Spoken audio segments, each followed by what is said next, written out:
So we had some stuff lined up because we watched Get Smart that we were going to do like Police Squad and The Avengers and Man from Uncle. Right. So that's all still in the queue. That's, I assume, what we'll start doing next week. But speaking of next week, I'm going to start finally traveling again after all this COVID lockdown for the past 4 freaking years. So we're going to, we've done a couple episodes of this just through computer stuff. It seems like it went pretty well. So that's the plan, I guess, starting next week, depending on what my Airbnbs are like, unless I get caught somewhere where the internet doesn't work. But it all seems like it should be pretty easy to do. Although once I get to Japan, the 12-hour time difference is going to be interesting, but we'll figure it out. But since this is the last week that I'm here in person for the time being, till I'm done my gallivanting about, I figure like short shows like Police Squad, much easier to do over the internet.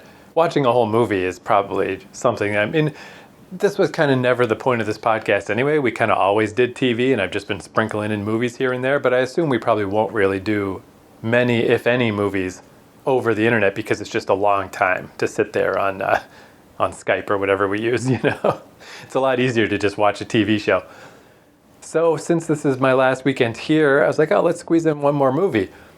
And this is also just this movie that whenever I'm doing traveling stuff, just makes me think about traveling. It's called The Darjeeling Limited, and it's about these brothers who go on like a spiritual journey on a train in India. And I just figured I'll just tell you a little bit about this movie. It's this guy, Wes Anderson, who all of his movies, he has like a very distinct style where he always makes movies about characters that are from well-off families that grew up with money and they're kind of disconnected from the average person. And they're just emotionally unavailable in general. Like his characters have a really weird feeling of like they grew up not wanting for anything, but now they're these like weird people that are sort of hard to identify with. And stylistically, he always has a kink song, and he uses these, I don't know how to explain it, like you'll see it in the movie, but his camera angles are always just, it's like a play. He just sets the camera down 90 degrees, here it is, it looks like a postcard. And he's generally pretty well respected, but his movies are definitely pretentious. There's no question about it. Like this guy thinks he's a smart dude, and he's a clever guy, and he's a fancy pants, and you can feel that in his movies. But this one in particular, I think is his least liked movie. People just really didn't like this one, even though it's essentially that thing I described. It's the same as all his movies. It's about these people who are emotionally unavailable, who grew up with money, who are disconnected from the average person. And I don't know, I can see why a person might not identify with that in general if you don't like any of his movies. But I'm not really sure why people single out this one.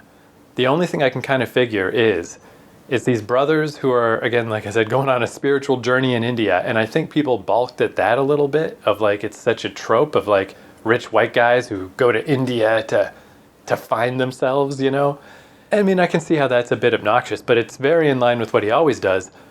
And I guess I just never had a problem with this guy's movies because that's me. I'm the generation who didn't have to work that hard, who's just mooching off my forebears. You and Dad worked real hard to make a bunch of money, and now I'm going and gallivanting off to Japan to have a spiritual adventure. I could just be in a Wes Anderson movie, so I really can't fault his movies for that. And I do think it is shallow, but I think it's on purpose. Like, it is ridiculous that these rich white guys are going to India and like, oh, we're learning so much from the magical world of India. But it's supposed to be a joke because they're idiots. Hey, we just watched Jeeves and Wooster not that many weeks ago. Same thing. Yeah, and we loved that show. Yeah, that's a very good example because this is like, imagine an American Jeeves and Wooster, except they're all just Worcester, 3 Worcesters, Well, Wooster had a whole lot of Worcesters in his show too. Right. Everybody he knew was one of these Worcester types. Yeah. Living off the family heirlooms and gallivanting around and going to their clubs and having their manservant. Well, except that all of his friends usually had spent all their money, but they still thought they could live that lifestyle. Yeah, so that's an extremely good way to look at it. I think if you think of it through that lens, that'll help a lot with this movie because that's what his movies are always about, and this one in particular. And as far as the, it's so lame for some white director to make a movie about a bunch of rich white guys who go to India, blah, blah, blah. It's like, yeah, that's true, but I just don't think that level of weight should be put on this movie. I think this is just kind of a neat movie. The whole thing is almost entirely set on a train, which is also just cool. You don't see a lot of movies where the whole thing's on a train, and they made this like fancy train set, and they filmed on a real train when they could. And it's just light silliness, much like Jeeves and Wooster. That is such, I didn't even think of that, but that's an extremely good way to look at it. But if you did look at it too deep and you really leaned on it and you really looked at this like it's supposed to be some genius movie by a genius director, I think that's where people went wrong with Wes Anderson in general. He's just not that deep. But as long as you look at it like you're just watching a fastidious kind of aristocratic postcard movie, then it's great. So also the reason this came to mind for me, this came out in 2007. And I remember when I watched it, when it came out in the theater, I went to the theater to see it. So at that point, I'd moved to Vancouver once before, and it went really well that first time. So that was my second time back to Vancouver, and it just wasn't going as well. The first time I got a cool job, got a cool girlfriend. It's like, wow, this is great. Second time, just nothing was happening. So I remember while I was watching this movie was when it kind of really clicked into me, like, I got to do something else. And that's when I decided to go to New York. So this movie always sticks in my mind as a travel movie for that reason. It's about some guys traveling. And I just remember when I first saw it, it was like one of those, well, I guess I got to keep traveling. It's not working. The magic's not happening this second time. Got to keep going. And then New York was a whole other story or whatever. And then the last thing, why this movie's been especially on my mind this last year or so, maybe just the last 6 months, is I just got new glasses before traveling, but they're not fully new glasses. These are the frames of my poor dear old deceased dad's old glasses, which I think is just a cool thing to do, right? If I'm going to have glasses anyway, why not have his glasses? That's pretty cool. An homage to Dad, homage to Neil. Yeah, so every time I put them on, I'm like, oh yeah, like because it doesn't always cross my mind, but it always does when I put on my glasses. I'm like, oh yeah, look at that. I got those glasses. That's cool. And that distinctly happens in this movie. The setup to this movie is these brothers are a bit estranged. They haven't seen each other in a while, but their dad passed away, and they're clearly kind of falling apart. They're not dealing with it well, but because they're from this fancy pants family, and like once they introduce the mom, Angelica Houston is the mom, and you really see how I guess you'll see it in the movie, but she's clearly raised these guys to be not emotionally available, to really try to just put up the stiff upper lip, but they just are having a hard time with it. And one of the things is one of the brothers is wearing the dad's glasses through the whole movie, and they realize partway through, like, you didn't even take out his prescription. You can't even see right now. Why are you wearing these? But it's clear he's wearing them because they were his dad's. So that kind of, just made me think of this movie especially, because it's like, oh yeah, I'm wearing my dad's glasses too, but at least I put my own lenses in them, But that's a perfect example of the kind of characters we're dealing with here. All they want to do is express to each other, like, oh man, we feel bad because our dad died, but they just can't. So they just do weird stuff like that instead. But it's very obvious. Like, that's where I say it's not that deep of a movie. It's not at all hard to see all of the symbolism and the metaphors and the blah, blah, blah. It's right there on Front Street, and it's kind of supposed to be.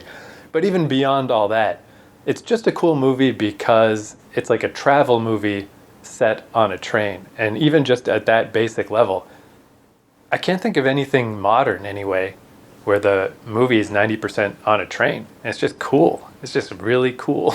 Well, especially since trains in North America, in Canada, I won't say North America, but in Canada, trains are really hard to come by. Yeah. Now you've got out in the West and in the mountains, in the Rockies, they're still traveling. But even between major centers like Toronto and Montreal, you might have one couple that run. But the trains that used to run back and forth and connect Canada from sea to sea just don't exist anymore. And I mean, in this city here, we don't have any trains. We haven't had trains since the 1990s. Yeah, we've got all these trails and stuff in town and random walking bridges that anyone who's new to the city wouldn't know, but we all know those used to be the train tracks. They were everywhere, but now, no trains. So yeah, basically that's my pitch for Darjeeling Limited is don't take it too seriously, and I think you'll dig it because even just visually, it's beautiful. The way this guy films movies, it's awesome. But yeah, and I think the Jeeves and Wooster thing, I'm glad you thought of that. That's an extremely good way to approach this. And yeah, as for the rest of the world that thinks this is his worst movie, I don't know. I just don't have a strong theory about that. I'm not quite sure why. Because he has some stinkers. This guy has some bad movies. I haven't seen any of them, so I'm going in blind. So let's see how he stands up. All right, 2007's The Darjeeling Limited. Oh, and like I said too, I mean, I kind of knew of the Kinks. I knew Lola, obviously, but mostly for the Weird Al version Yoda. But I did have, when I was a kid, like a Best of the Kinks or whatever. But I really got into the Kinks much more through Wes Anderson, because he just always puts a Kinks song in his movies, and it's always an excellent song. Oh yes, the Kinks were one of those standout bands, a little different than your standard band from Right. the 60s. So let's go.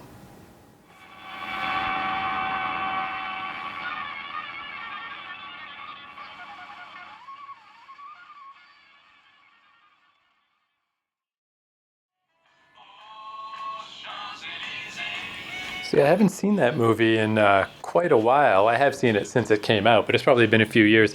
But I do have to admit that now that I'm a bit older, I do find those characters less likable than I used to. You know, when I was in my mid-late 20s, it's a lot easier to brush off their obnoxious behavior. Now that I'm in my 40s, I'm like, yeah, they are assholes. Like, I really can't deny that. They're dicks. But I still really like that movie. But you know a lot of people that are like that, don't you? Oh, yeah, sure. Probably more people now that you're in your 40s than you did when you were in your 20s. Well, and like I said at the start, you know, like I do have a certain sympathy for this type of character because it's not that different from my life, you know?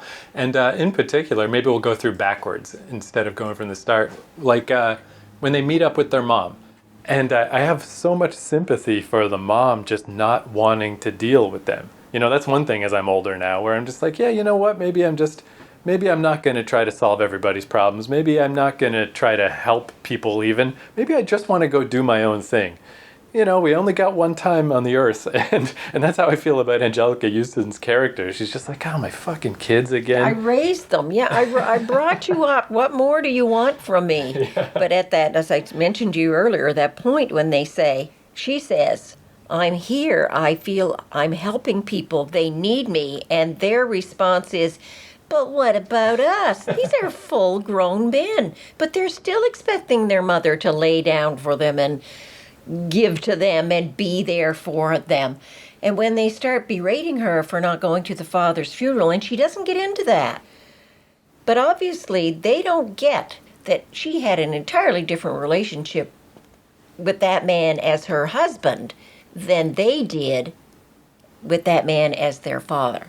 Seems pretty evident they were probably divorced, you know, if she's like, I just didn't want to go to his funeral. Like, if they were still actively married, that might be a little weird. But if maybe she hasn't seen the guy in 10 years. Yeah. Divorced or separated or something, because I don't know if she was at that convent at the time when he died, but she was obviously somewhere far away because she had to fly in. And then when she says, why weren't you at Dad's funeral? Whine, whine, whine. And she says, because I didn't want to.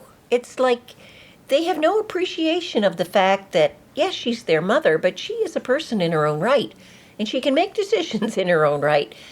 That man that they were trying to reconnect with, their father, she had an entirely different relationship because he wasn't her father. And even with the relationship with these kids, you know, obviously when you have kids, you're pretty shackled in for the next 20 years, I guess, or so. But after that, it starts to get a lot, you know, more like, hey, eventually at some point, you know, these kids have to go off and do their own thing.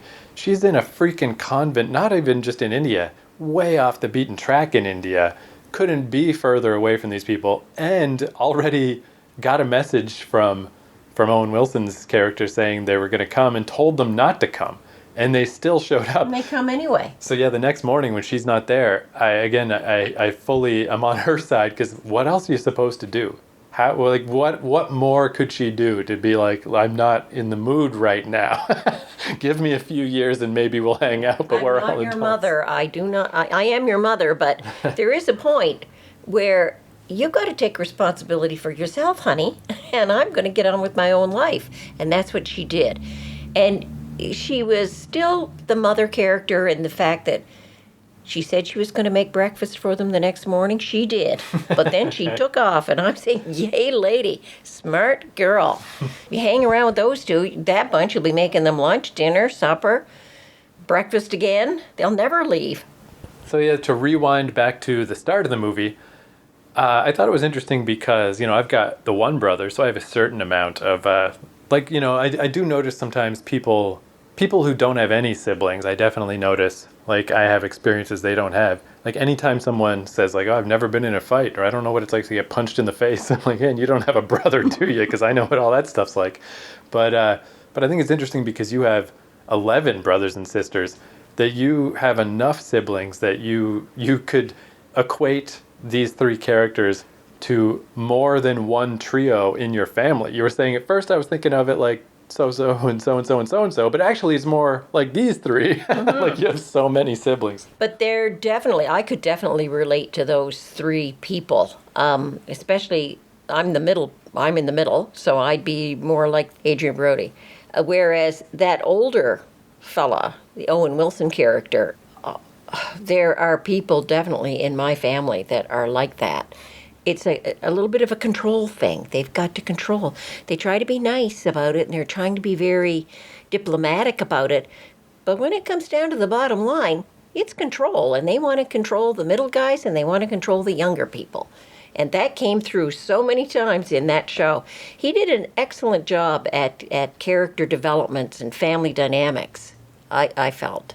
Yeah, and I think that's what the movie was. It was developing that, showing people, here's what family dynamics can be like. It is funny, though, because as we were watching it, you were saying, with Owen Wilson's character in particular, you're like, man, he's really unlikable. I don't like him. But it does all hinge around him.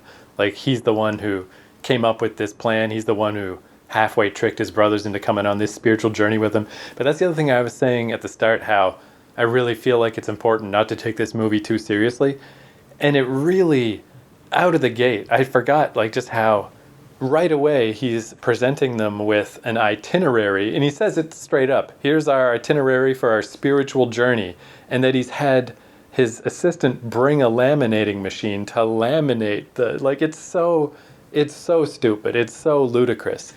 Well, it is, but it isn't.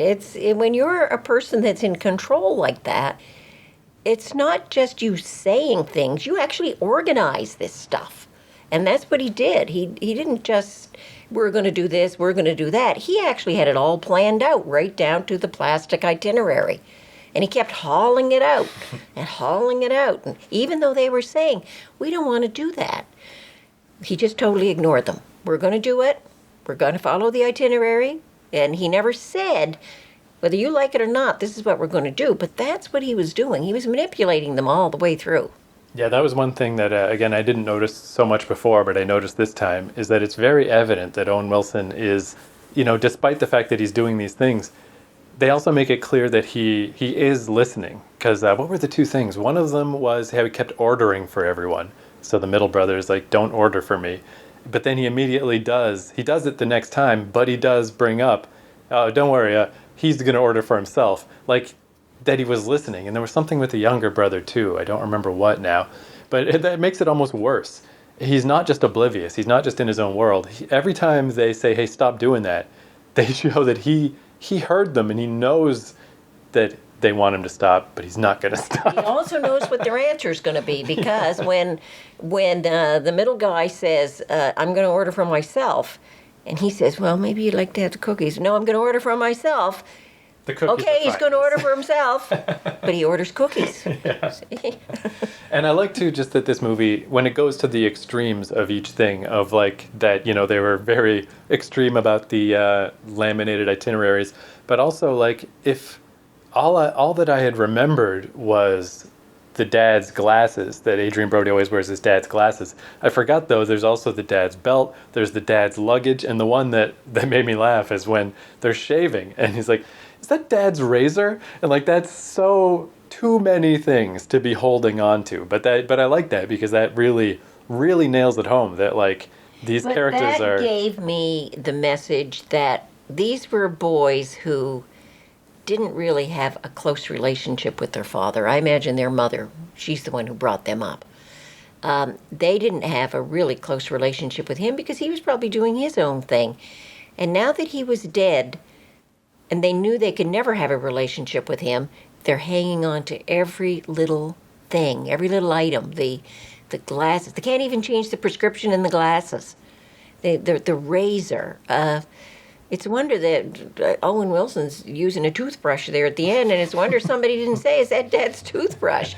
But they're just, they're like holding on to every little thing, and they're going to their father's funeral, and they're all hung up on the fact that his highfalutin foreign car isn't at the funeral, and they get out, and they probably, if they didn't miss the funeral, they almost did. They got to get that car to the funeral. It's like, if they'd had a really strong, solid relationship with their father, they probably would have been more respectful the way they were at the funeral where the little boy died in India, and that very solemn funeral. Yeah, so I guess we'll, so we did the end, we did the beginning, now the middle. Because, yeah, that is the part that I was saying at the start that a lot of people, this is their least favorite Wes Anderson movie. And I do think that that is one of the big criticisms, and it is, like, weird, I'm not quite sure how I feel about it, is the fact that they get kicked off the train for just being drugged up assholes. That's also, I couldn't believe how many painkillers, like, I remember that being a minor joke in this movie, but they're literally taking swigs of opiates. It's like, and these people, like, because I think that often about movies, it's a thing I came up with just for myself, is like when people, people in movies don't act like in real life, they're just too clever, or they're saying things nobody would really say, or acting the way people would never really act. So sometimes I think of it as like I just imagine everybody in every movie and every TV show is drunk. Because it's weird how often it works. You're like, oh yeah, maybe a person wouldn't really act like this, but they would if they were drunk. And it's interesting that is directly happening in this movie. Like, you kind of have to keep reminding yourself because they don't lean on it. But these people are high, like the whole time. They're on so many painkillers. It's weird.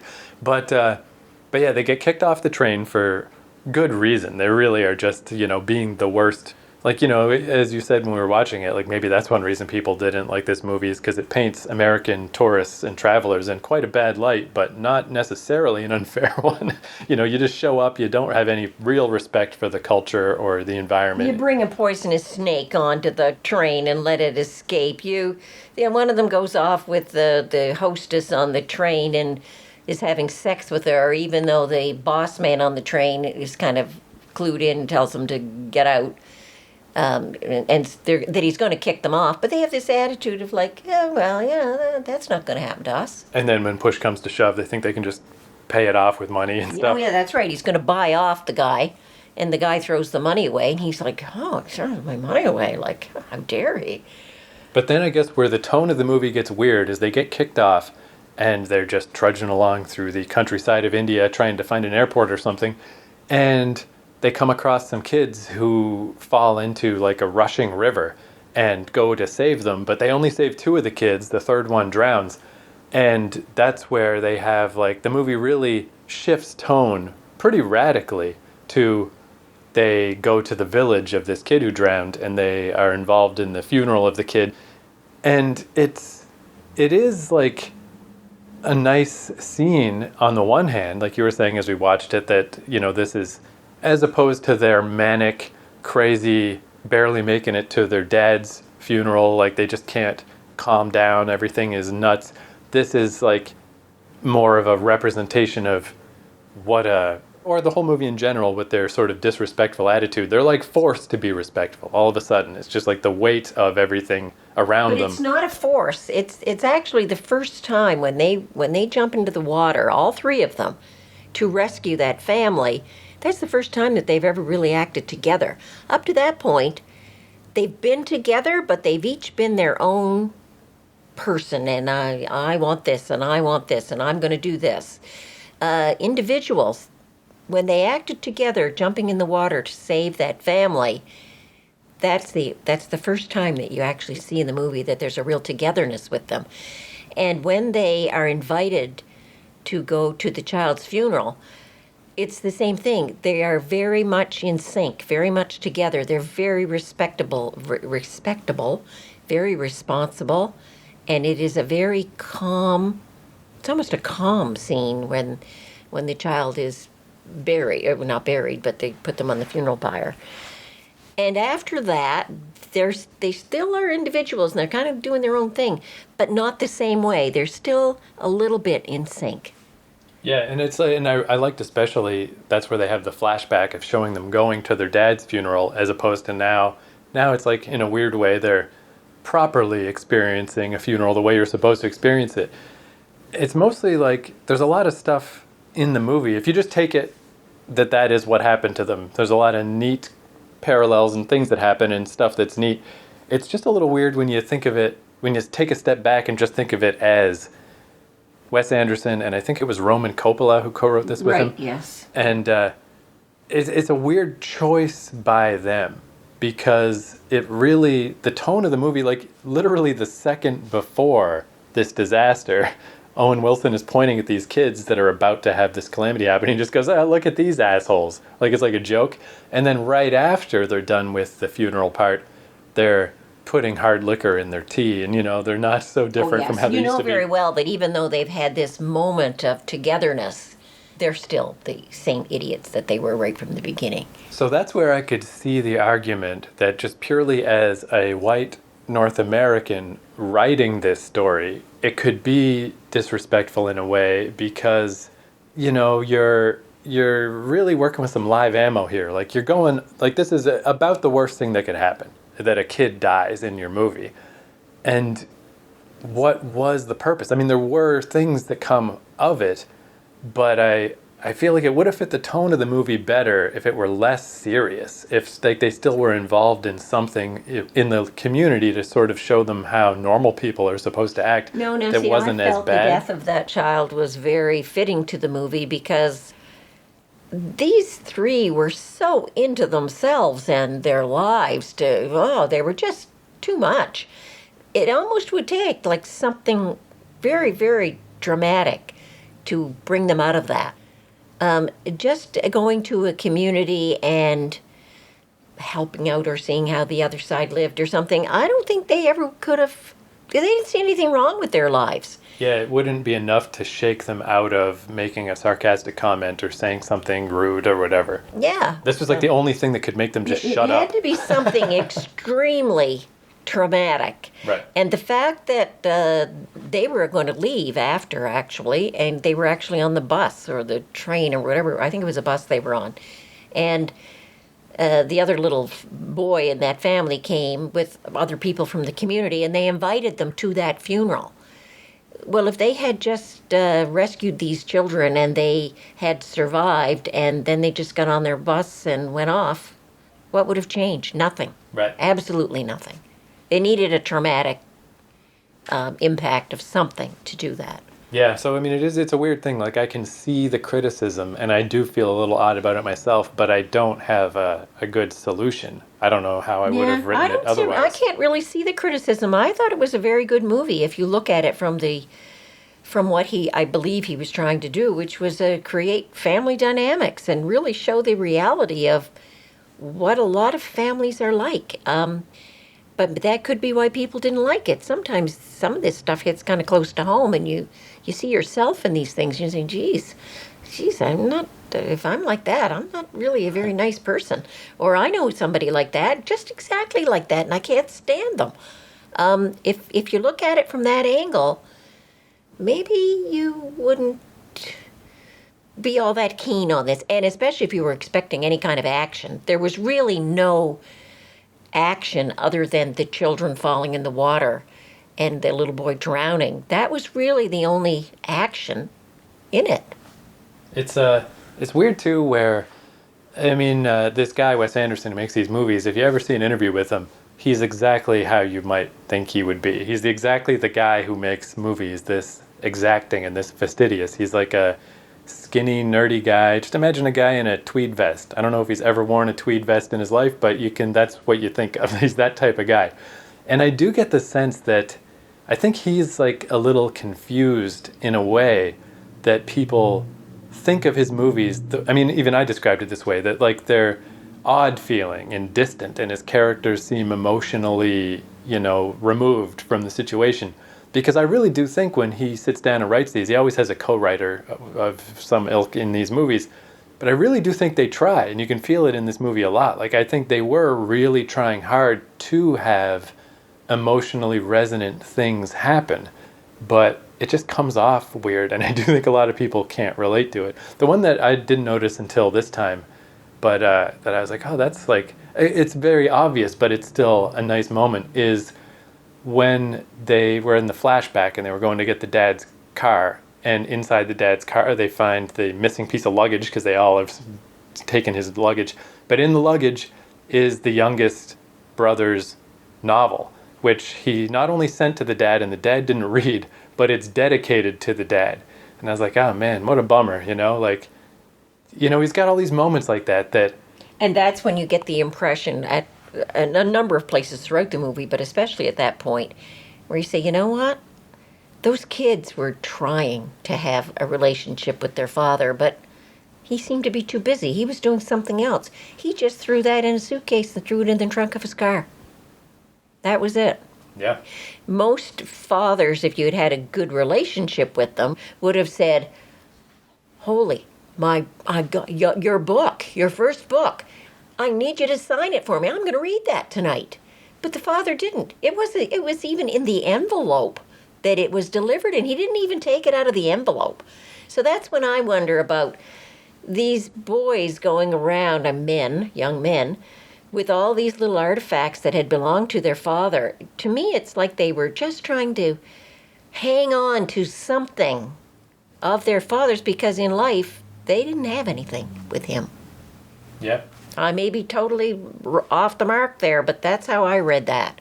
That father was, he was an absentee father there. Yeah, and I mean, if nothing else, like, again, I guess what I said at the start, I still kind of stand behind, is that I do think the best way to approach this is to take a step back and not take it too seriously. Yeah. Like, because it is mostly just, there's a lot of just ridiculous stuff in it. But then there is, if you want to dig into it, there's all kinds of weird stuff in there. Sure it is, and that's why it's a good movie, because you can look at it on a number of levels, and you can keep going. You can look at it very superficially on the top, and I think if you did look at it just at that level, well, you probably wouldn't like it. But you can keep going a little deeper and analyze it quite a bit. It's got a lot in it.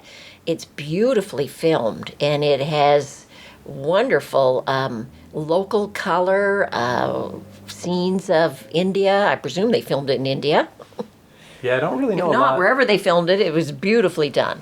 I don't really know a lot about the behind the scenes of it, where I was trying to figure out as I watched it, like, I assume most of it is on a set, but there were some of those parts where clearly they just had to be on train tracks, just out there filming an actual train. Yeah, and out in the wilderness.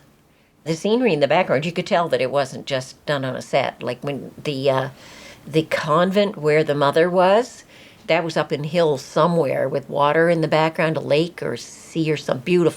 Beautifully done. And obviously the music, and I was saying to you how you were like, man, this is good music in this movie, and like all of his movies, excellent soundtracks, just immaculate. The guy's got amazing taste in music. But yeah, it's one of those things. I think this is probably, I don't know for sure, the fourth or fifth time I've seen it, I guess. And it is weird because it's just one of these movies I still, like, I just don't have a very clear opinion about a lot of it. A lot of it is just kind of like, what a weird movie, but See, super interesting. To me, that is the sign of a good movie. If you watch it once and you say, I think I'd like to watch that again, and then you watch it a second time and you get a whole lot more out of it. And then even then you say, you know what, there's other stuff there. I'm going to watch it again. To me, that shows an excellent movie. How many do you watch and you say, oh, God, I won't watch that again, God, but not this one. Yeah, even on the very surface level, even if you wanted to watch it and not focus on the characters and not focus on the story, this is one of these movies, like a lot of his movies are this way, where the mise en scène is super important, of just the place where it's taking place. You could easily watch this movie with the sound off and just look at all the weird little rooms and compartments in the train and all this stuff happening in the background, and like there's so much stuff there, it's like it's ridiculous. And like I was saying to you too, if we ever if we ever do watch another Wes Anderson movie, this is actually one of his shorter movies, so that's the problem. Because even this, at 90 minutes, it feels a little long. His 2-hour movies really feel long, so I feel like maybe we'll save those for when I'm back in town or something. But like he'll have, like I was saying, there's one that takes place in a submarine. It's based on Jacques Cousteau, and you get to know that submarine. And there's one that takes place in like their old family home, and you know all the rooms in the house. And it's all so meticulous and so specific. But this one is kind of extra that way because it's just little train cars, but it's just so much neat stuff going on in it. Good choice. Good choice. I liked it. And like I said, because I'm taking off traveling in just a few days from now, gonna start a moving. I mean, it's certainly a good, gives you that feeling for travel type of movie, because it's also like not just like, oh, traveling is so fun. This definitely gets into like traveling's a pain in the ass. And I forgot about that scene at the end where, you know, the whole movie they've been obsessed with their dad's matching luggage, but to catch the train they have to let go of the luggage, which again is like so on the nose, so obvious, of just such an obvious metaphor. Let go of your baggage, and specifically let go of your baggage about your dad to keep on moving. But it's still just a cool scene. But even just on a shallow level, I could feel that, because I always travel with just one bag, and it's not easy. But the one time I upped to a second bag because one of my friends gave me his PlayStation, so I had to get a second bag to carry the PlayStation, it turned my life into just misery for the next 3 weeks while I tried to get that PlayStation back here. And then, as if it was like God telling me never to bother doing that again, the PlayStation broke in like a month. It was not worth paying the extra money for the extra bags and the extra weight and the extra, and they had like 8 bags of their dad's, like so much crap. And finally, it's like they have finally gotten the message that their mother said to them is the past is over. We're going to talk tomorrow morning about the future and where we will be in the future. And of course, then she takes off. She's saying, I'm not hanging around and having discussion with these jokers. But still, they have finally got the message that the father stuff is just stuff. And you've got to move on. That's one thing too, is who knows what the future holds for the oldest and youngest brother. But the middle one's got a baby who's coming in like a month. He's got to get the hell home and stop with all this nonsense. So at least his path forward is clear. But yeah, anyway, Darjeeling Limited. If you somehow listen to this and have never seen this movie, I mean, I wouldn't say if you've never seen a Wes Anderson movie, you should watch something else first. Go watch The Royal Tenenbaums maybe. But I don't know, even if you've either heard that it's his worst movie or you even just remember not liking it, like, hey, it's been a long time. Give it another try. It's, you know, especially if you've heard that opinion and then some time has passed now, you know, it's easier to ignore it and just say, you know, just trust me, it's not his worst movie. I won't get into it, but he's got some movies that I can barely make it through. And this is not one of them. This movie has got a lot of good stuff in it. So, all right, next week, Police Squad.